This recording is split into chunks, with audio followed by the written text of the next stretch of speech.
7 बजे सिर्फ दूरदर्शन किसान पर।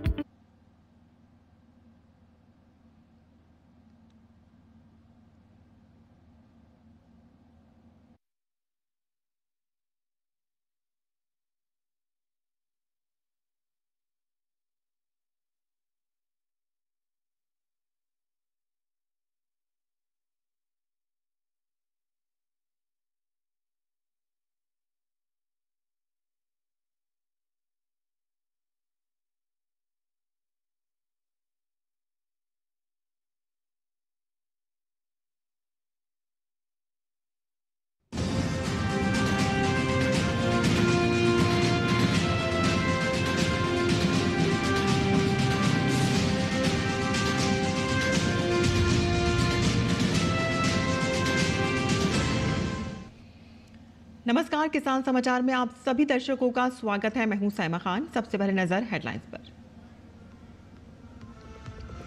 प्रधानमंत्री नरेंद्र मोदी ने मन की बात कार्यक्रम में देशवासियों के साथ अपने विचार किए साझा। त्योहारों में स्वदेशी चीजों के उपयोग पर दिया खास जोर। प्रधानमंत्री ने हैंडलूम और हैंडीक्राफ्ट सेक्टर में सफलता की कहानी लिख रहे लोगों का भी किया जिक्र।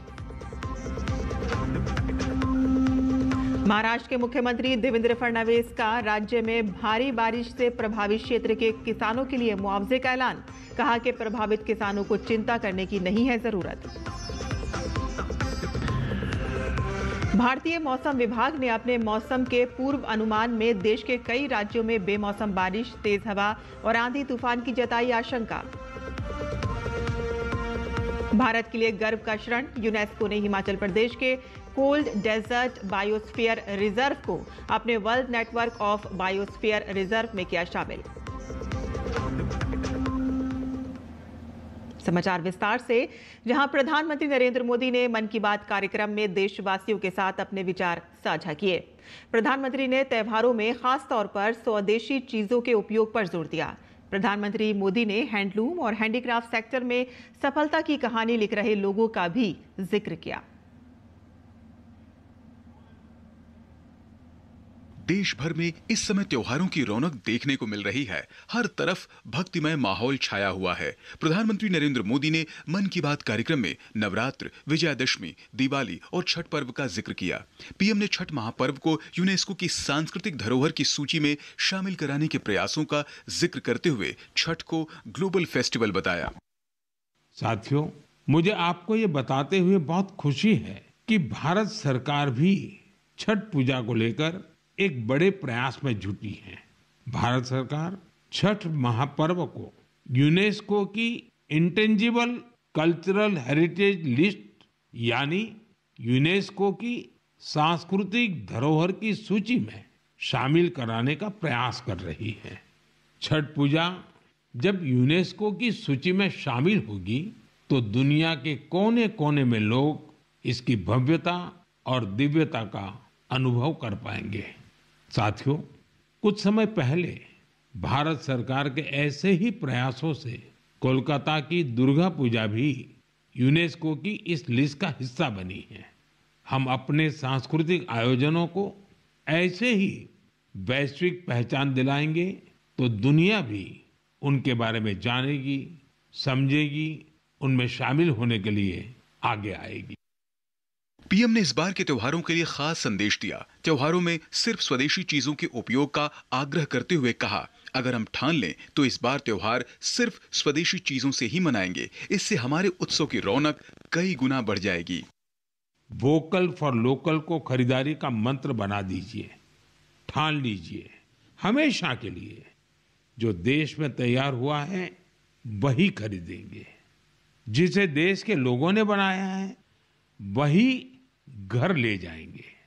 जिसमें देश के किसी नागरिक की मेहनत है उसी सामान का उपयोग करेंगे। जब हम ऐसा करते हैं तो हम सिर्फ कोई सामान नहीं खरीदते, हम किसी परिवार की उम्मीद घर लाते हैं, किसी कारीगर की मेहनत को सम्मान देते हैं, किसी युवा उद्यमी के सपनों को पंख देते हैं। प्रधानमंत्री नरेंद्र मोदी ने देश के हैंडलूम और हैंडीक्राफ्ट सेक्टर में काम कर रहे उन लोगों का भी खास तौर पर उल्लेख किया जिन्होंने अपनी मेहनत और समर्पण से सफलता की नई कहानी लिखी है। साथियों, खादी की तरह ही हमारे हैंडलूम और हैंडीक्राफ्ट सेक्टर में भी काफी बदलाव देखने को मिल रहा है।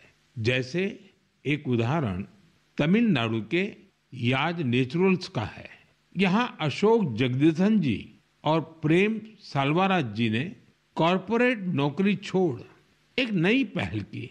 उन्होंने घास और केला फाइबर से योगा मैट बनाए, हर्बल रंगों से कपड़े रंगे और 200 परिवारों को ट्रेनिंग देकर उन्हें रोजगार दिया। झारखंड के आशीष सत्यव्रत साहू जी ने जोहार ग्राम ब्रांड के जरिए आदिवासी बुनाई और परिधानों को ग्लोबल रैंप तक पहुंचाया है। उनके प्रयासों से आज झारखंड की सांस्कृतिक धरोहर को दूसरे देशों के लोग भी जानने लगे हैं। बिहार के मधुबनी जिले की स्वीटी कुमारी जी ने उन्होंने भी संकल्प क्रिएशन शुरू किया है। मिथिला पेंटिंग को उन्होंने महिलाओं की आजीविका का साधन बना दिया है। आज 500 से ज्यादा ग्रामीण महिलाएं उनके साथ जुड़ी हैं और आत्मनिर्भरता की राह पर हैं। सफलता की ये सभी गाथाएं हमें सिखाती हैं कि हमारी परंपराओं में आय के कितने ही साधन छिपे हुए हैं। अगर इरादा पक्का हो तो सफलता हमसे दूर नहीं जा सकती। प्रधानमंत्री मोदी ने एक बार फिर देशवासियों को आत्मनिर्भर बनाने के अपने संकल्प को दोहराया। Bureau report, DD news. प्रधानमंत्री नरेंद्र मोदी की बात कार्यक्रम में मन की बात कार्यक्रम में झारखंड के आशीष सत्यव्रत साहू का जिक्र किया, जिन्होंने स्थानीय उत्पादों को ग्लोबल पहचान दिलाई है। जोर ग्राम के जरिए उन्होंने आदिवासी बुनाई कला और परिधान को राष्ट्रीय तथा अंतर्राष्ट्रीय फलक तक पहुंचाया है। मन की बात में प्रधानमंत्री द्वारा कार्यों को सराहे जाने पर आशीष बेहद खुश हैं। उन्होंने कहा है कि मन की बात में प्रधानमंत्री द्वारा नाम लिया जाना सौभाग्य की बात है, जिससे उनका हौसला बढ़ा है। प्रधानमंत्री नरेंद्र मोदी ने मन की बात में झारखंड के आशीष सत्यव्रत साहू का जिक्र किया है, जो जोहार ग्राम के जरिए स्वदेशी का जो प्रधानमंत्री नरेंद्र मोदी का अभियान है उसको बहुत आगे लेकर जा रहे हैं। किस तरीके से जोहार ग्राम उनकी परिकल्पना है। सबसे पहले तो मैं माननीय प्रधानमंत्री जी को धन्यवाद करूंगा कि झारखंड के रांची में बैठे हुए एक निफ्ट ग्रेजुएट फैशन डिज़ाइनर को उन्होंने अपने मन की बात में जिक्र किया, जो कि मुझे लगता है किसी भी इंडिया के डिज़ाइनर का ये ड्रीम है। मतलब ये किसी बहुत बड़े रिवॉर्ड से कम बिल्कुल भी नहीं है, क्योंकि जब मैं निफ्ट में पढ़ रहा था गांधीनगर में, तब मोदी जी वहाँ के मुख्यमंत्री थे। हमारे इनफैक्ट लाइब्रेरी का इनॉग्रेशन भी और कॉलेज का शिलान्यास भी उनके द्वारा हुआ है। और मेरे लिए आज सौभाग्य है कि उन्होंने मन की बात में नाम लिया है हमारे ब्रांड का, जोहार ग्राम का, हमारे काम का, मेरा और हम पूरे टीम का। मतलब ये पूरे एक मिला जुला एक एफर्ट है पूरे टीम का, हमारे बुनकरों का, क्राफ्ट पर्सन का, आर्टिजन्स का, जितने हमारे टीम में दिन रात मेहनत कर रहे हैं सब लोगों का। और मुझे लगता है इस मन की बात के में जिक्र के बाद हमारा एनर्जी और डबल हो चुका है। मतलब हम उत्साहित हैं कि झारखंड के ट्रेडिशंस हैं, जो कला है, संस्कृति है, उसको एक तरीके से आपने इंटरनेशनल ब्रांड बनाने की कोशिश की है, लोगों तक पहुंचाने का प्रयास। ये आइडिया कहाँ से आया और क्या कुछ इसके पीछे का राज है? तो सबसे पहले तो मेरा जो पढ़ाई गुजरात में हुआ, तो वहाँ से मैं खादी से इंस्पायर्ड हो गया था बहुत ज़्यादा। जिस तरह से खादी पे काम हो रहा था और जिस तरह से खादी का एक इतिहास था, उससे मैं इंस्पायर्ड हुआ। फिर चूंकि मैं झारखंड से था, यहाँ के ट्राइबल टेक्सटाइल ने मुझे बहुत अट्रैक्ट किया कि मतलब ये अपने देश का, अपने राज्य का, अपने गली मोहल्ला का क्राफ्ट है, जिसको हम ग्लोबल लेके जाए। और जिस तरह से माननीय प्रधानमंत्री जी ने स्वदेशी का मूवमेंट दिया, तो आज के डेट में हम तो एक डिजिटल युग में जी रहे हैं। हम सामने से देख रहे थे लोगों का किस तरह से क्रेज़ था, लोग पागल हुए पड़े थे। मतलब इंडिया का कोल्हापुरी चप्पल का जिक्र कहाँ हो रहा है, लोग कहाँ यूज़ कर रहे हैं। तो मुझे वो चीज़ें हमेशा से इंस्पायर्ड किया था। ये चीज़ें तो अभी हो रही है, बट जब मैंने काम स्टार्ट किया था तो मुझे वो अपने पोटेंशियल दिख गए थे अपने क्राफ्ट में, अपने इंडिया में। क्या कुछ आपके इनोवेशंस हैं जो आपकी इस फैशन डिजाइनिंग में और कपड़ों पर दिखता है? जी, तो सबसे पहले तो मैं बीइंग अ डिज़ाइनर, बीइंग मतलब एक स्मॉल टाउन बॉय, मैंने कभी भी क्राफ्ट को सिंपैथी से नहीं देखा था कि अगर वो खादी है तो सिर्फ कुर्ता ही बन सकता है या कुछ सिंपल ही बन सकता है, या फिर ट्राइबल टेक्सटाइल है तो बस यही हो सकता है। मैंने बोला अगर हम फैशनेबल या ट्रेंडी सब चीज़ों की बात कर रहे हैं तो वो सब कुछ फैब्रिक से बना है। वो फैब्रिक क्यों नहीं खादी हो सकता है, वो फैब्रिक क्यों नहीं ट्राइबल टेक्सटाइल हो सकता है। और जैसा माननीय प्रधानमंत्री जी का था, khadi for nation, khadi for transformation और खादी फॉर फैशन, मतलब जो एक उन्होंने एक लय में एक कोट दिया और हम लोगों ने उस चीज़ को फील किया। मन की बात में इस तरह की चीज़ों का और उनके काम को एक रिकॉग्निशन और एक जो कह सकते हैं कि प्रधानमंत्री जी के मुंह से जब उसका जिक्र होता है तो एक उत्साह और एनर्जी का जो लेवल है वो कुछ और ऊंचाई तक पहुंचता है और निश्चित तौर पर आशीष इसको और आगे लेकर जाएंगे। स्वदेशी का जो नारा है उसको एक नया आयाम भी मिलेगा। अपने सहयोगी विकास के साथ मैं दिवाकर कुमार, दूरदर्शन समाचार, रांची। और महाराष्ट्र के मुख्यमंत्री देवेंद्र फडणवीस ने शनिवार को जलगांव में कहा कि सूबे में भारी बारिश से प्रभावित क्षेत्रों के किसानों को पर्याप्त मुआवजा दिया जाएगा और इसमें किसी भी नियम को हस्तक्षेप करने की अनुमति नहीं दी जाएगी। मुख्यमंत्री देवेंद्र फडणवीस ने जलगांव एयरपोर्ट पर जिले के प्रभावित तहसीलों के किसानों से बातचीत की। फडणवीस ने कहा कि प्रभावित किसानों को चिंता करने की आवश्यकता नहीं है। सरकार किसानों के साथ मजबूती से खड़ी है और प्रशासन को निर्देश दिया गया है कि नुकसान के मानदंडों के संदर्भ में किसी को भी रोके बिना मदद पहुंचनी चाहिए। मुआवजे के लिए केवल नुकसान का रिकॉर्ड आवश्यक है। उन्होंने कहा है कि अगर किसानों ने खुद नुकसान की तस्वीरें ली हैं तो भी उन्हें उन तस्वीरों को स्वीकार किया जाएगा। भारतीय मौसम विभाग IMD ने 28 सितंबर 2025 के लिए जारी किए अपने मौसम के पूर्व अनुमान में देश के कई राज्यों में बेमौसम बारिश, तेज हवा और आंधी तूफान की आशंका जताई है। IMD के अनुसार कुछ राज्यों में बारिश को लेकर अलर्ट भी जारी किया गया है। वहीं दक्षिणी भारत में भारी बारिश का पूर्वानुमान है, जबकि उत्तर भारत में तापमान में वृद्धि और हल्की बारिश के आसार हो सकते हैं। और इसके साथ ही मध्य भारत में भी तेज हवा और आंधी का अलर्ट जारी किया गया है। मौसम विभाग ने उत्तर कोंकण, मध्य महाराष्ट्र के घाट क्षेत्रों और दक्षिण गुजरात में अत्यधिक भारी वर्षा की संभावना जताई है।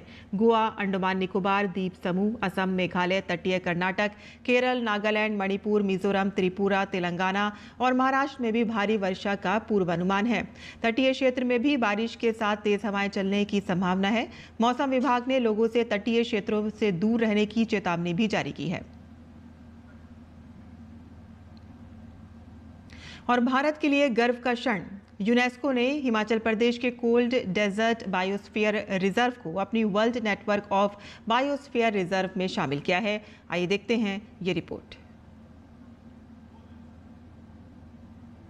यूनेस्को ने हिमाचल प्रदेश के कोल्ड डेजर्ट बायोस्फीयर रिजर्व को अपनी world network of biosphere reserves में शामिल किया है। चीन के हांगझोउ में आयोजित 5वें world congress of biosphere reserves के दौरान ये घोषणा की गई। इसके साथ भारत के यूनेस्को बायोस्फीयर रिजर्व्स की संख्या बढ़कर 13 हो गई है, जो अब वैश्विक नेटवर्क के 785 स्थलों का हिस्सा है। कुल 7,700 वर्ग किलोमीटर में फैला ये इलाका 3,300 से 6,600 मीटर की ऊंचाई पर स्थित है। ये भारत का पहला उच्च हिमालयी शीत मरुस्थलीय बायोस्फीयर रिजर्व है और दुनिया के सबसे ठंडे और शुष्क पारिस्थितिक तंत्रों में शामिल है। यूनेस्को के विश्व बायोस्फीयर रिजर्व नेटवर्क में अब भारत के 13 बायोस्फीयर रिजर्व शामिल हैं। पश्चिमी हिमालय क्षेत्र में स्थित ये शीत मरुस्थलीय बायोस्फीयर रिजर्व हिमाचल प्रदेश राज्य में 7,700 वर्ग किलोमीटर से भी अधिक क्षेत्र में फैला हुआ है। इस रिजर्व में क्षेत्र के कुछ सबसे पारिस्थितिक रूप से महत्वपूर्ण स्थल शामिल हैं। यहाँ 732 प्रजातियों की वनस्पतियाँ पाई जाती हैं, जिनमें कई हिमालय क्षेत्र में पाई जाने वाली दुर्लभ वनस्पतियाँ हैं। भारत के सबसे समृद्ध पारिस्थितिक तंत्रों में से एक मरुस्थल पारिस्थितिकी तंत्र में स्थित ये रिजर्व प्रकृति के साथ सामंजस्य बिठाकर जीवन जीने का एक सशक्त उदाहरण है। यूनेस्को को इस यात्रा में भारत का साथ देने पर गर्व है और मैं देश के बायोस्फीयर रिजर्व्स के नेटवर्क को मजबूत करने के लिए यूनेस्को की प्रतिबद्धता की सराहना करता हूँ। करीब 12,000 लोग भी यहाँ रहते हैं। यहाँ की सदियों पुरानी परंपराएं, याक और बकरियों का पालन, जौ और मटर की खेती, तिब्बती चिकित्सा पद्धति और बौद्ध मठ परंपराएं संस्कृति और पारिस्थितिकी दोनों को जीवित रखती हैं। तापस भट्टाचार्य की रिपोर्ट, DD न्यूज़।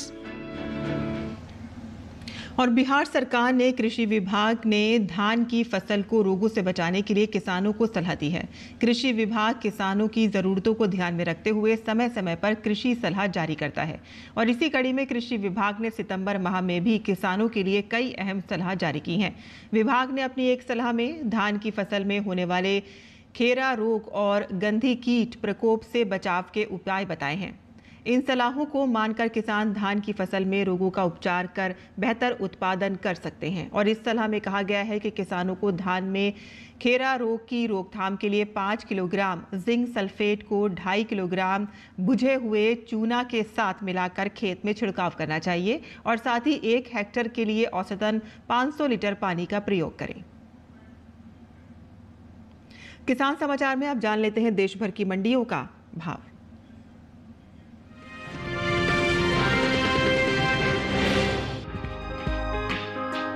कृषि उपज मंडियों में इन दिनों प्याज की आवक सामान्य बनी हुई है। भाव की बात करें तो शनिवार को गुलावठी, गुरुग्राम और सूरत मंडी में प्याज के सौदे नरमी के साथ हुए, जबकि श्री गंगानगर मंडी में इस दौरान प्याज के भाव में बढ़त देखने को मिली। एगमार्कनेट के मुताबिक उत्तर प्रदेश की गुलावठी मंडी में प्याज का कारोबार गिरावट के साथ हुआ। यहाँ 26 सितंबर को प्याज का भाव था 1600 रुपए, 27 सितंबर को प्याज का भाव 100 रुपए लुढ़क कर 1500 रुपए रह गया। इसी तरह हरियाणा की गुरुग्राम मंडी में भी प्याज के सौदों में सुस्ती देखी गई। यहाँ 27 सितंबर को प्याज का भाव 50 रुपए गिरकर 1250 रुपए से 1200 रुपए रह गया। गुजरात की सूरत मंडी में कमजोरी का सिलसिला बरकरार रहा।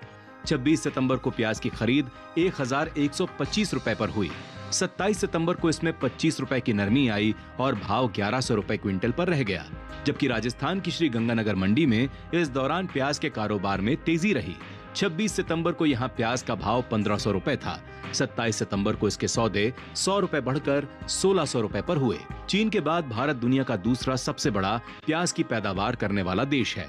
भारत के लगभग सभी राज्यों में प्याज की खेती की जाती है, लेकिन महाराष्ट्र देश का सबसे बड़ा राज्य है जहाँ प्याज की पैदावार सबसे ज्यादा होती है। यहाँ बड़े पैमाने पर प्याज की खेती की जाती है। महाराष्ट्र की बाकी मंडियों के मुकाबले लासलगांव मंडी में प्याज की सबसे ज्यादा आवक देखने को मिलती है। उसके बाद मध्य प्रदेश, कर्नाटक और गुजरात का स्थान आता है। वहीं बात प्याज की पैदावार की करें तो कृषि मंत्रालय की ओर से जारी दूसरे अग्रिम अनुमान के मुताबिक घरेलू स्तर पर साल 2023-24 के दौरान प्याज की पैदावार 242,67,000 टन हुई थी, जबकि साल 2024-25 में प्याज की पैदावार बढ़कर 307,72,000 टन होने का अनुमान है।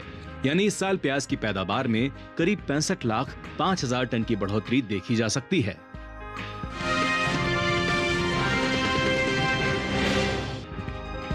कृषि उपज मंडियों में लहसुन की आवक सामान्य बनी हुई है। शनिवार को ज्यादातर मंडियों में लहसुन के भाव ऊपर नीचे हुए। एगमार्कनेट के मुताबिक राजस्थान की श्री गंगानगर मंडी में लहसुन के कारोबार में उछाल देखने को मिला। यहाँ 26 सितंबर को लहसुन का भाव था 7,000 रुपए। 27 सितंबर को लहसुन का भाव 500 रुपए उछलकर 7,500 रुपए हो गया। इसी तरह गुजरात की राजकोट मंडी में भी लहसुन के कारोबार में बढ़त का रुख रहा। यहाँ 26 सितंबर को लहसुन का भाव था 2,750 रुपए। 27 सितंबर को लहसुन का भाव 250 रुपए चढ़कर 3,000 रुपए हो गया। वहीं पंजाब की गढ़शंकर मंडी में लहसुन का कारोबार अच्छी खासी कमजोरी के साथ हुआ। 26 सितंबर को लहसुन का भाव रहा 5,000 रुपए। 27 सितंबर को इसमें 500 रुपए की नरमी आई और भाव 4,500 रुपए क्विंटल पर आ गया। उत्तर प्रदेश की लखीमपुर मंडी में भी लहसुन के सौदे सुस्ती के साथ हुए। यहाँ 27 सितंबर को लहसुन का भाव 50 रुपए गिरकर 6,150 रुपए से 6,100 रुपए रह गया। लहसुन के निर्यात को देखें तो इस साल देश से होने वाले लहसुन के निर्यात में कमी देखने को मिली है। भारतीय मसाला बोर्ड के ताजा आंकड़ों से ये साफ जाहिर होता है कि लहसुन का निर्यात साल 2024-25 में घटकर 43,959 टन का हुआ है, जबकि बीते साल इस दौरान लहसुन का निर्यात रहा था 73,950 टन।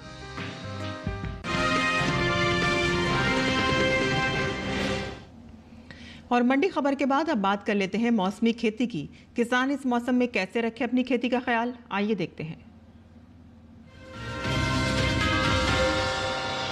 नमस्कार, आप देख रहे हैं डीडी किसान। मैं हूं एआई कृष और आज हम भारत के विभिन्न राज्यों में होने वाली खेती किसानी से संबंधित सलाहों के बारे में पूरी जानकारी देंगे। पंजाब में संतरे की रोपाई करें, किसान नींबू की रोपाई कर सकते हैं। यहाँ लीची की रोपाई कर लें, साथ ही अमरूद की रोपाई करने का समय उचित है।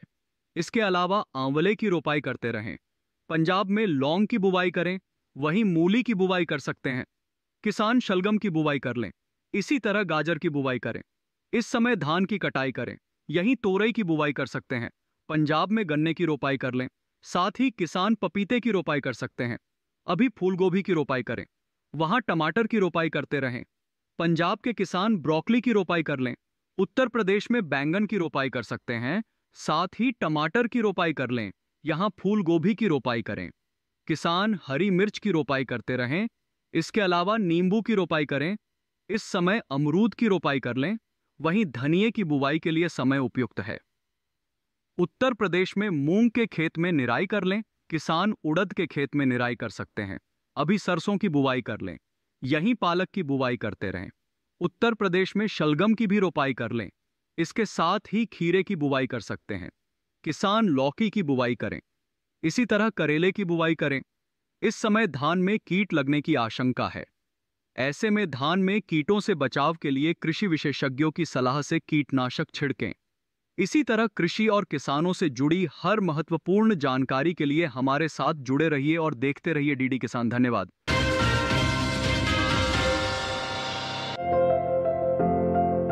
ये समय बैंगन की बुआई के लिए अनुकूल है। बैंगन की बुआई करने से पहले खेतों को अच्छी तरह तैयार कर लें। खेतों की जुताई कर जमीन को समतल कर लें। बुआई करते समय पौध से पौध की दूरी 60 सेंटीमीटर और पंक्ति से पंक्ति की दूरी 60 से 75 सेंटीमीटर रखें। किसान बैंगन की कई किस्मों की बुआई इस समय कर सकते हैं, जैसे पूसा श्यामला। इस किस्म की बुआई पंजाब, उत्तर प्रदेश, बिहार और झारखंड में कर सकते हैं। बैंगन की ये किस्म लंबे आकार की होती है। इस किस्म की 1 हेक्टेयर में 390 क्विंटल पैदावार ले सकते हैं। इसकी शाखाएं सीधी होती हैं और पौधा कांटा रहित होता है। पूसा पर्पल क्लस्टर की बुआई भी की जा सकती है। ये किस्म उत्तरी भारत के मैदानी और पर्वतीय इलाकों के लिए अच्छी होती है। 1 हेक्टेयर में 200 क्विंटल पैदावार ली जा सकती है। इसकी लंबाई 10 से 12 सेंटीमीटर होती है। इसका रंग गहरा बैंगनी होता है। इसके अलावा पूसा अंकुर की बुआई की जा सकती है। पूसा अंकुर राजस्थान, गुजरात, हरियाणा, दिल्ली, मध्य प्रदेश और महाराष्ट्र में लगाने के लिए काफी अच्छी है। इस किस्म का आकार गोल होता है। 1 हेक्टेयर में 350 क्विंटल फसल ली जा सकती है। इसके अलावा किसान बैंगन की पूसा उत्तम किस्म भी लगा सकते हैं। बैंगन की इस किस्म की बुआई पंजाब, उत्तर प्रदेश, बिहार और दिल्ली में की जा सकती है। इसका आकार भी गोल होता है। बुआई के तुरंत बाद पहली सिंचाई करें। खरपतवार नियंत्रण के लिए किसी भी दवा का छिड़काव विशेषज्ञों की सलाह पर ही करें।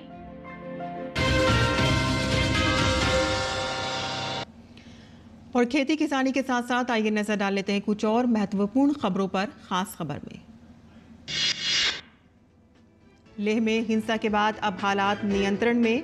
बीते दिनों की घटना के बाद अब तक कहीं से भी कोई अप्रिय खबर नहीं आई है।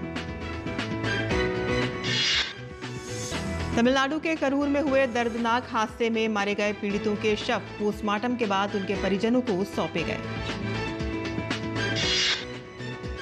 उत्तर प्रदेश के बरेली में शुक्रवार को भड़के बवाल के बाद स्थिति काबू में है।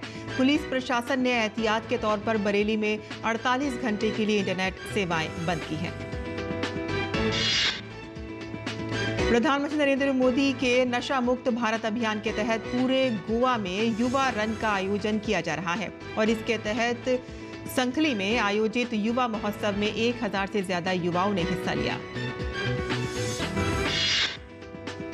पद्मश्री पुरस्कार से सम्मानित प्रसिद्ध रेत कलाकार सुदर्शन पटनायक ने दुर्गा पूजा के उत्सवी माहौल को एशिया कप फाइनल के उत्साह के साथ जोड़ते हुए ओडिशा के पुरी बीच में एक शानदार रेत की कलाकृति बनाई है।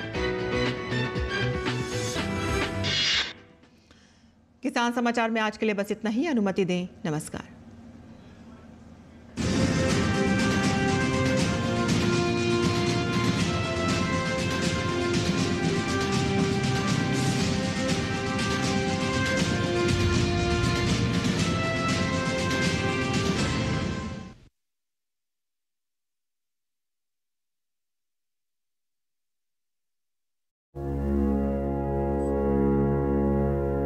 गिरि नंदिनी नंदित मेदिनी विश्व विनोदिनी नंदिनुते गिरिवर विंध्य शिरोदिनी वासिनी विष्णु विलासिनी जिष्णुनुते भगवती हेशिति कंठ कुटुंबिनी भूरि कुटुम्बिनि भूरि कृते जय जय हे महिषासुरमर्दिनि रम्यकपर्दिनि शैलसुते जय जय हे महिषासुरमर्दिनि रम्यकपर्दिनि शैलसुते जय जय हे महिषासुरमर्दिनि रम्यकपर्दिनि शैलसुते अयि जगदम्ब मदम्ब कदम्ब वनप्रियवासिनि हासरते शिखरि शिरोमणि तुङ्ग हिमालय शृङ्ग निजालय मध्यगते मधु मधुरे मधुकैटभगन्धिनि कैटभबन्धिनि रासरते जय जय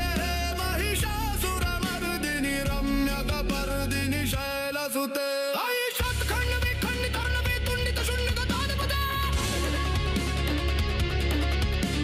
रिपुगजगण्ड विदारण दण्ड पराक्रम शून्य मृगाधिपते निजभुज दण्ड निपातित खण्ड विपातित मुण्ड वटाधिपते जय जय हे महिषासुरमर्दिनि रम्यकपर्दिनि शैलसुते ऐरन दुर्मद शत्रुवधोदित दुर्धर निर्जर शक्तिभृते चतुरधिचारधुरी नमः शिवदूत कृत प्रमथाधिपते दुरित दुरीह दुराशय दुर्मपि दानवदूत कृतान्तमते जय जय हे महिषासुरमर्दिनि रम्यकपर्दिनि शैलसुते जय जय हे महिषासुरमर्दिनि रम्यकपर्दिनि शैलसुते जय जय हे महिषासुरमर्दिनि रम्यकपर्दिनि शैलसुते अयि शरणागत वैरिवधूवर वीरवराभयदायकरे त्रिभुवनमस्तक शूलधिरोधि शिरोधि कृतामल शूलकरे धूमि धूमि तामर धुन्दुभिनाद महो मुखरीकृत दिङ्वतरे जय जय हे महिषासुरमर्दिनि रम्यकपर्दिनि शैलसुते अयि निज हुक्कति माता निराकृत धूम्रनिलोचन धूम्रसुते समरति शोषित शोणित बीज समुद्भव शोणित बीजलते शिव शुभ शुम्भ निशुम्भ महाहत तर्पित भूति मिषादरते जय जय हे महिषासुरमर्दिनि रम्यकपर्दिनि शैलसुते धनुरनुशङ्करणक्षण संग परिस्फुरदङ्गन तत्कटके कनकपिशङ्ग पृषत्कनिशङ्गर सद्भट शृङ्ग हतावतुके कृतचतुरङ्ग बलक्षितिरङ्ग घटत् बहुरङ्ग रटत् बटुके जय जय हे महिषासुरमर्दिनि रम्यकपर्दिनि शैलसुते जय जय हे महिषासुरमर्दिनि रम्यकपर्दिनि शैलसुते जय जय हे महिषासुरमर्दिनि रम्यकपर्दिनि शैलसुते जय जय हे महिषासुरमर्दिनि रम्यकपर्दिनि शैलसुते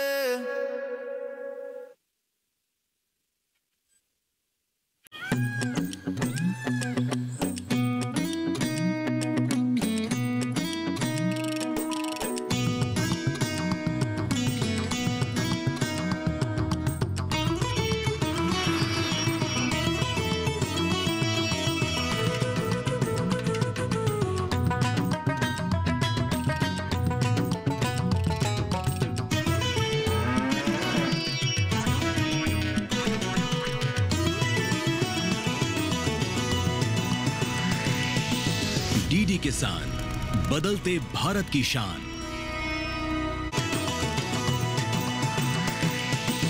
डीडी किसान, बदलते भारत की शान।